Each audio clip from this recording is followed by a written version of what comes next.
Pour ce qui est des économies substantielles de carburant, elles pourraient se faire suite à une réduction des bouchons due à la fluidité de la conduite des voitures autonomes.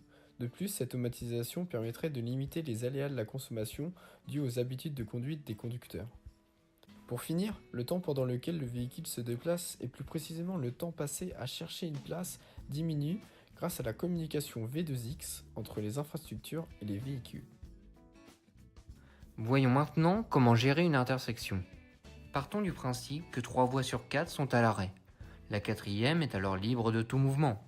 Elle peut aller à gauche, à droite ou bien tout droit. Malheureusement, cette solution est bien trop chronophage. Elle est donc refusée.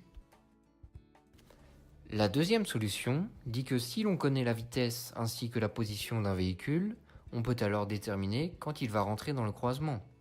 Avec cette donnée, on peut donc lui demander de ralentir pour ne croiser aucun autre véhicule dans l'intersection.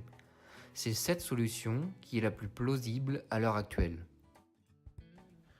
La communication vehicle-to-vehicle, autrement dit V2V, est la base de la coordination entre tous les véhicules autonomes d'un réseau routier. Cette dernière se fait par un support Wi-Fi, ce qui engendre une courte portée de diffusion.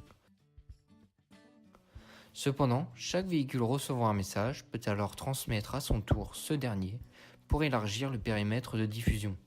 C'est de cette manière qu'un accident peut être signalé rapidement à tous les véhicules qui s'en rapprochent.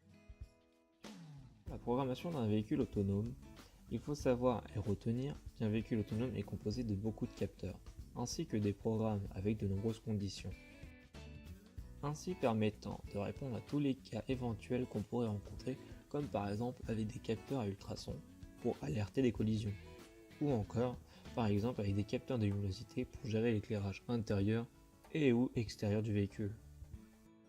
Et il y a encore plein d'autres capteurs utilisables pour un véhicule autonome, comme des caméras, des lasers, des odomètres, un système anti-franchissement de ligne, radar et bien d'autres encore. Cette énumération de capteurs est surtout là pour dire que la programmation d'un véhicule autonome ne va pas sans capteur, mais forme un duo.